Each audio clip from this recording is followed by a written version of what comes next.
Welcome, everyone, to another edition of Stepping Up to the Plate. Can you believe it? It's Super Bowl Sunday week, and we are excited here in New England and in Milton especially because your New England Patriots are in the game. They had a big win against the Denver Broncos in the AFC Championship game.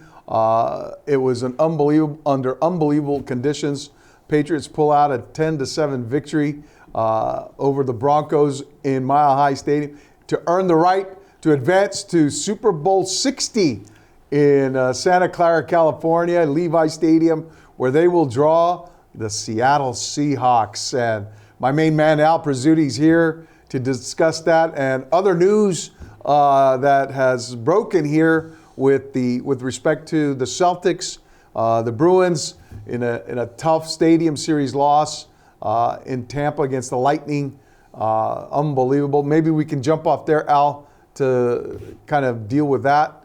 Well, it was a tough loss, Al. It looked like it was going to be a rout for the Bruins in Tampa with a 5-1 lead, and they squandered that. And they had their own. It was by their own hand, really, with all the penalties they took in that second period. well, if you look at the game when they went up 5-1, everybody, Marc Messier and Sean McDonough are all talking about how the Bees were playing well. Yeah. But the same thing that's happened to this team every time, discipline. Right. They give up, it's 5-1, they give up a power play, 5-2. Then they go down 5-3 in power. Penalty. 5-4, 5-3, 5-4. Then Kucherov scores 5-5. I mean, they gave Tampa the win. They gave them 3 goals in that second period. Yeah. Because they were shorthanded, oftentimes 5-on-3. There were 2 men down. One of the better power play teams in the league, teams in first place, don't forget. Right. So the Bruins really lost 2 points. They ended up getting a point, but Tampa should not have got a point and got 2. So there it is, right there. Right. And the Bruins now had to stay in Florida because they play tonight with the last game before the Olympics.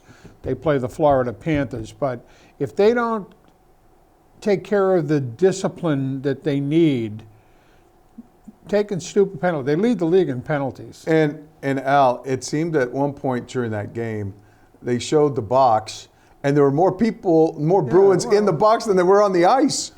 You know. I mean, then the last play in I thought in overtime. Yeah, you're talking about. I mean, I'm talking about Pasta's goal.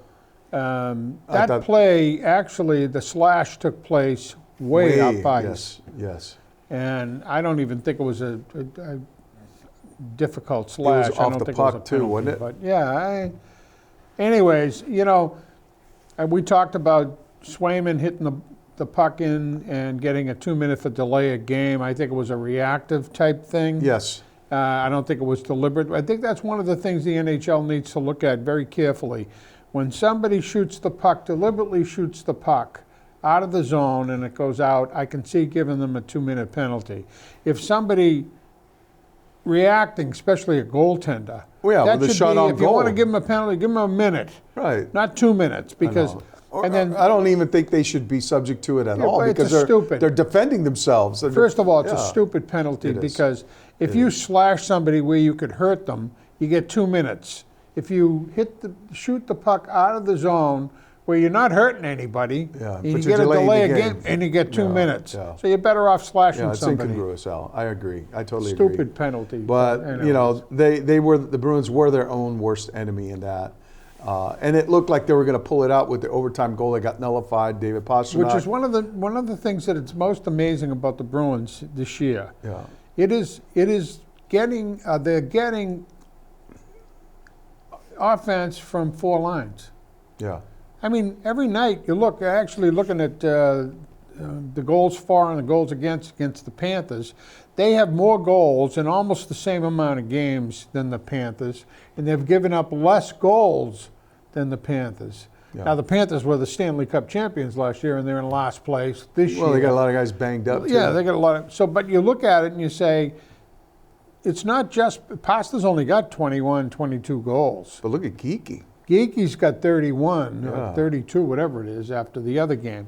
But you're getting goals from Fraser Minton. Pavel Zacha, Lindholm before he went out. You've got Poitras coming in. Poitras coming in and having a.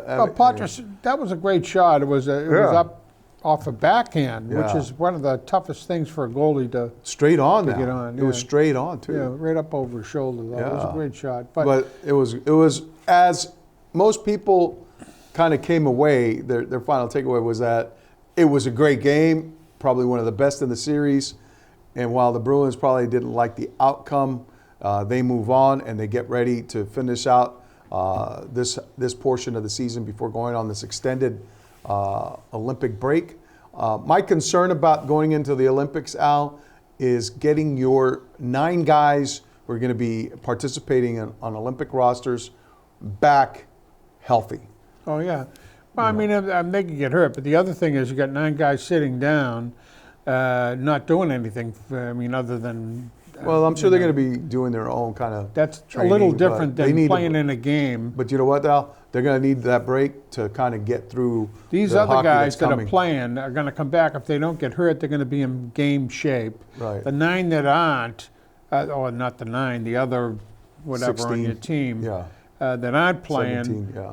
are just going to be doing practice. Not hurt you a little, but looking at the Bruins, you're starting to see a little stretch now. They've got 68 points, I believe. The team behind them, almost with the same number of games, got 63. Right, But they're only in the wild card. right. So if they can't push away from the team that's above them on the wild card, they're not going to make it. Yeah. And so they've got work to do, and we'll see how it turns out for them. And the other big piece of news that broke this week was the Celtics making a move before the trade deadline by trading Anthony Simons, a talented guard, a scorer.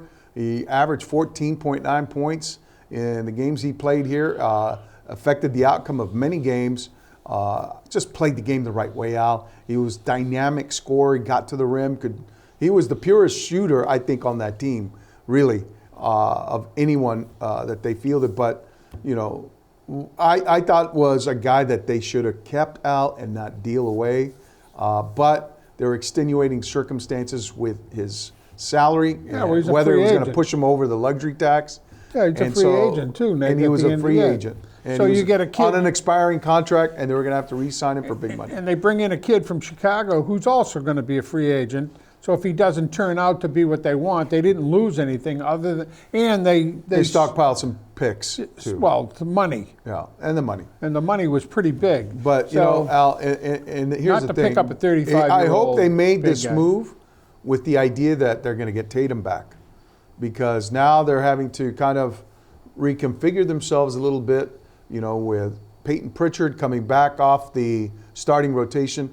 And he's the guy that now gives this team a lift. Yeah, I don't think they And will. he did that in the win against the Mavericks this week, 110 to 100. He came off the bench, 26 points. Cooper Flagg led the Mavericks with 36. Unbelievable kid. But, and then you still had Jaylen Brown with 33 for the Celtics. You look at the Celtics last night, there were two players on the Celtics. 2, Brown and Pritchard. And Pritchard, yeah. Okay. If you look at everybody else that was on that team. I'll give you another name, Luka Garza.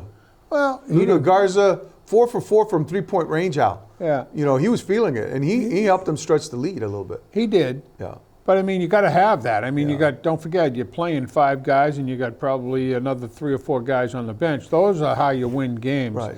I don't think that I think they'd like to have a fully healthy Jason Tatum, but if he's not even close, if he's just close, they're going to go through the season and say, okay, we're still in first, or tied for first. Yeah, in they their were division. second at start of the game against the Mavericks.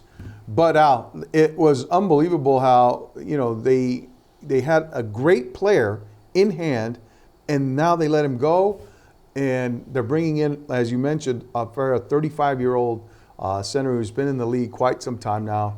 Kind of got some limited defensive capabilities. We don't know is he the same rim protector that Luke Cornett was, and Al Horford was. Offense. We know he gives you offense. He can stretch the floor. He's a big that can stretch the floor. Two-time All-Star, don't forget. He's a player, but he's 35 years old, and his contract will expire at the end of the year, which means he could be a free agent. But is anyone going to pay a 35-year-old guy big money? No. And the Celtics may extend him a contract to keep him, to kind of like bridge as a way of bridging that My gap. thought isn't so much on the Jason Tatum side as I think it gives the Celtics an opportunity to play off and see what Kata can do. Right. Okay, he's younger. Right. He's athletic. He's played from last year to this year 10 times better. He's a better player now. So now you've got a big guy that can play 25 minutes and the other guy plays 23. Yeah. And they can watch Kata develop, and then they don't care if whatever his name is leaves. Unbelievable. Well, so we'll see how that turns out for the Celtics as they near the trade deadline, and it looks like they may have another move to make. We'll see what happens there. But all our eyes now turn to the Super Bowl, Al, with the Patriots, Mike Vrabel, Drake May, taking on the Seahawks of Mike McDonald, Scituate-born Mike McDonald, by the way, Scituate native. And so he is a guy that will be in the game for the first time as a coach, but Mike Vrabel will have played and now coached in the Super Bowl. The only the second to have done so in NFL history. Yeah. So I cast my lot with the Patriots, Al, because I like what I've seen all season long and how they have kind of taken on the identity of their coach. And they play with that same level of discipline. They play with that effort. The defense has really rose up here the past 3 weeks. And the offense has struggled, yes. There were games where they were, tough weather conditions to deal with. And then it's coming to light that Drake may have been dealing with something. Might have been minor, might have been exacerbated by a tackle he took. But Al, 2 plays later after getting tackled and going to the ground and coming up wincing and tugging at his shoulder, he throws a beautifully delivered flea flicker pass to Mac Hollins. Unbelievable. So Al, what do you like about this game? Are you thinking it's going to be the Seahawks? I think that the Patriots every week against Houston, I thought they would lose that game, but they win. Sports is speculation, but until you play the game, you don't know. I think Seattle is the odds-on favorite to win the game, but the Patriots are there. Meaning, if the defense shows, in my opinion, if the defense shows up Sunday like it's shown up in the postseason, they've got a chance. Yeah. If the defense doesn't play as well and they can't control Seattle's defense, I don't think the offense is good enough to win that game. So if I was a gambler, I'd probably bet Seattle, but I'm not. So I'm pulling for the Pats. I hope they play a good game. I hope it's a good game. I thought we were going to have a coffee on the line here. Well, I'll take Seattle. Okay. I mean, on a coffee. That's all not right. There we go. as long as it's a medium and not a large. And I'm like a Lannister. I always never welch on my bets, in Game of Thrones. So that's their family mantra. It's funny when I look at this team though, and they're a different type of team. They're more of a together team than I think I've seen in a long time. Patriots? Yeah. Yeah. And that's a key too. And they all like the coach. And he's not the type of guy. Yeah, he'll hold you accountable if you don't do things right, but not in a way that it's demeaning. When I mean accountable, like at the start of the year, Ramondre Stevenson had 2 or 3 games in a row where one game where he gave the ball up on the goal line on a fumble. Yep, against and Steelers. Then interesting to listen to Vrabel say we need him because he's a great player. Right. That's what he said. Yeah. And we need to figure out a way for him to hold on to the ball. He hasn't fumbled since. Well, and it's funny, Al, that you bring that up because I think that's one of the strengths of Mike Vrabel is that he instills confidence in his players and he lifts them up when they need to be lifted up. Mm-hmm. He prevents them from dragging, Drake falling May. off a cliff. Drake May is another example. Yeah. He had two he had a couple bad reasonably turnovers. bad games starting out in the playoffs. But Yeah. the defense came up. But he went to him and he told him, he said, look, don't worry about it. Yeah. It's only one this or that, blah, blah, blah. And Josh McDaniels needs to really be given more credit than anybody on the coaching. Al, and the kid who's on the defensive side. Unbelievable story that Tom Brady told this week on a podcast about their meeting against the Seahawks. And he talked about how it was, I believe it was Friday night. He had been out to dinner with his family. He came back to the hotel, and something was gnawing at him about their game plan. And he calls up Josh McDaniels and he says, I just don't like our red area offense right now. And so he met with McDaniels. They went back and they looked at film of the Seahawks red area defense, and they had already done all their game planning. As he said, the hay was in the barn, and yet here they were pouring over Seahawks film and clips of their red area defense to try and figure out a way to be more efficient and effective and productive in that area.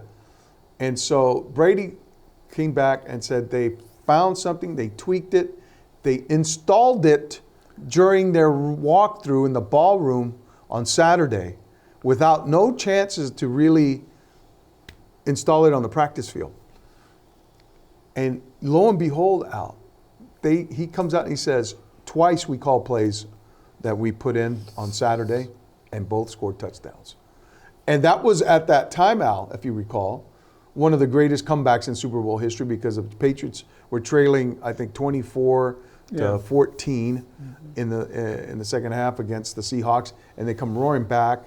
And then, of course, you had another instance where winning on the margins mattered, and that was Malcolm Butler's play at the end. That was an idiot Call play by Seattle. Well, right. Absolutely right.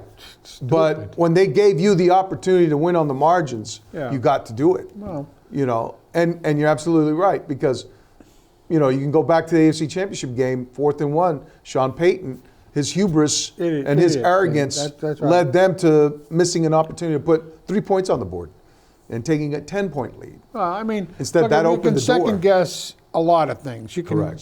second guess Vrabel, who will always, it seems like, go when it's 4th and 1, 4th and 2 in midfield instead of kicking. But I think Vrabel has his Ernie Adams, John Stryker, and that what I like about this team is they don't make mistakes. Yeah, but what I'm saying is if the second guessing would happen if it fails. It hasn't failed, so everything goes, wow, Vrabel called the right thing.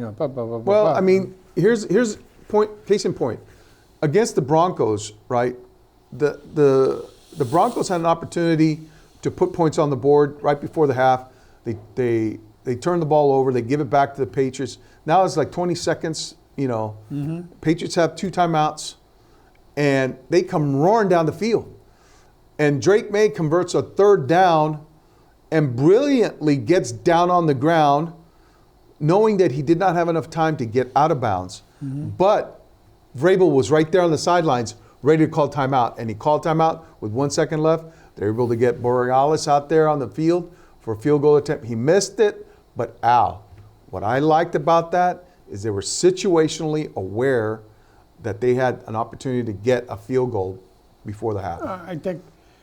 He's definitely, first of all, he's into it. Yeah. Vrabel is not the type of guy. He's running down the sidelines. He's watching plays. He's all over that. He acknowledges good plays. He's the type of quarterback that this team needed. Don't forget they're coming off of a guy who should not have been a coach the year before. Right. So, the dichotomy between here and Vrabel was Grand Canyon. Correct. Correct. So, anyways, So, Coach of the Year, Al? yeah, Mike Vrabel? I definitely. MVP, Drake May? Well, it depends if Maynard, Massachusetts changes its name to Drake May, which is what they're talking about doing. That to me is stupid. I love it. That's stupid. I love it, Al. That's Come on. stupid. Drake May, Massachusetts? Yeah, is what well, they're then gonna- 2 years from now, Drake if Maynard, he Massachusetts? turns out to be an average, if he's only played 2 years, they'll change it to MVP? my name, maybe. Who MVP knows? Maynard? Yeah. God. Anyways. But no, mean, I love it. I love it. This team, everybody hates this team. Everybody talks about America's team was Dallas at one time. This is the America's hated team because look at Belichick doesn't get into the Hall of Fame. Well, we were gonna talk And about that. everybody in the league says the same thing. Is there ever been a better coach that's won as many games, maybe Don Shula, as Belichick? He's a first ballot Hall of Famer. Right. No question about it. The other guy, I'd say if he missed, he'll get in next year or whatever. He's been trying like heck, so I don't know how much money he's put out. Well, here's the thing, Al. You know, it was such a furor that was caused by the Pro Football Hall of Fame selection committee, and it was interesting. I had the ill-conceived notion that maybe Goodell could step in and rectify that ill by saying, "Look, you guys need to reconsider your vote, and you got to get a guy who's won more Super Bowls than any coach in the history of this game in the Hall of Fame on the first ballot." But there seemed to have been some animus, some lingering animus against Belichick, and that's the conspiracy theory that most Patriots fans are embracing right now, that the voters held Spygate and Deflategate, and his ornery, prickly, persona against them. Who was the coach that they were playing against that when that Spygate came up? Do you remember? Yes, that was one of his own assistants. No, it was at the time. Dungy. No. Yeah, I think so. No. But anyways, The Spygate was against the Jets. and then Dungy was involved. Remember in one of them. his own? Who was the guy that was his defensive coordinator who went to take over the Jets? And then they were doing the Spygate on them. Well, and he turned them in. And then that fractured the relationship between That was the the Jets. But then Dungy was involved in one. Deflategate. And they asked him, and he won't tell them if he voted against Belichick or Kraft. Or the other guy too was Bill Polian, who was the GM of the. Yeah, might have been. He was part of the Colts I think that they should say that should be transparent. Who voted for him? Who didn't vote for him? Just like in the Hall of Fame, and the same baseball thing. writers. Yeah. And here's the thing. And then they won't be so quick to make a stupid thing. Yeah, and Goodell was asked about it at his press conference, where he said that, I'm a part of an advisory board, but we don't determine Right. who gets selected. It's the Pro Football Hall of Fame. They make their choices. They vet their selectors, and they're the ones that make the call. And so he says, far be it from me to, make any kind of, or have any kind of influence over them. And I thought, well, that's laudable. You wouldn't have Manfred stepping in and trying to coerce voters in the BBWA about who should be in the Baseball Hall of Fame, Right. as the same as Bettman would do, or Silverwood in the NBA and But whatnot. if you made it transparent, where people know who voted, They'd who be more didn't. accountable. But here's the thing that's just like would blows be. my mind is that these guys get in a room, these selectors, and they make a presentation for the candidates. So someone would have had to stand up and make a presentation on Bill Belichick's behalf. Mm-hmm. What do you have to tell anybody about Bill Belichick other than Bill Belichick? No, but the one guy who came out and he said, look, there were 3 people on there that if they don't make it this year are not under consideration any longer. So I voted for them, and Belichick would have been if those 3 were not eligible not to be in it for the following year, he would have got my vote. I can understand that philosophy. I don't agree with it, I don't either. but I can understand why somebody made that decision. Why would that that candidate be worthy now when it wasn't Well, before? the question is, all those three candidates. Especially when you're up against a guy that should be a first ballot Hall of Famer. I'm not saying that I agree with what he did, but I understand his philosophy on doing it. I think it's a wrong decision. Look at Belichick, like Brady said. If Belichick isn't in there, then nobody else should be in there. Right. From a coaching standpoint. Incidentally, Brady said he has no skin in the game. Oh man, come on! How can you have no skin in the game? He said when they asked him, I just find that patently. Well, that's Brady. I just disingenuous on his part. That's Brady. Well, because you know what, he's a part owner of the Raiders now. Well, no, I mean, him saying anything at all, I mean, people could say, right. So he's got to play it down the middle, I guess. But, I guess so. But please, don't say that you don't have any skin in the game. They only have a statue of you, guy, outside the stadium. All right? Hey, have you ever just as Should we tear down the statue now? Just Since he doesn't have any skin in the game? Have you ever seen the statue of Rocky Marciano in Brockton? No, I haven't. It was the same guy who did the Brady one? If you look at Tom Brady's statue at Gillette, and you would have put Marciano's statue next to it, Marciano's statue is bigger. Bigger, of course. Of course. The champ, baby. You know, my statue, Al, is in Italy. It's at the Accademia Galleria. Yeah. Yeah, Michelangelo did me in plaster, you know. Mine's at Montello's with a couple of cannolis and whatever. But so I am excited for Patriots Nation. Great send off, you know. And here's the thing, you know, the Patriots have a brand. We all we need. And then they rebranded themselves with the Warrior mantra. Well, Warriors come out to play. All I'm going to tell you is, you better have the chicken wings and all of the whatever you're going to Italian have cold cuts before the end of the first half, because you won't be eating at the end of the second half if they lose. Oh, there might be some. So we're not eating until the game is over. On, yeah. You're going to have to eat. So what's going to be on your menu, Al? What's going to be on your menu? Some pizza? Well, wings? you know, everything. A lot of crap while the game is on, you know, where you, but we'll have a dinner. I mean, pheasant under glass. Huh? No pheasant. Beef bourguignon. No, there'll be plenty of wine, that's for sure. Excellent.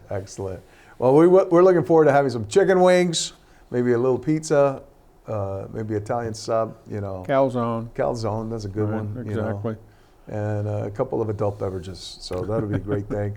And so we hope that everyone gets to sit in front of the television on Sunday and root on the Patriots as they try and go for their 7th Super Bowl win. Amazing. Unbelievable. It is amazing. All right, everybody. That'll do it for us. I want to thank my main man, Al Prizzuti, for his selection of the Seahawks for a coffee. And we'll look forward to seeing you here next time on Steppin' Up. Take care, everybody.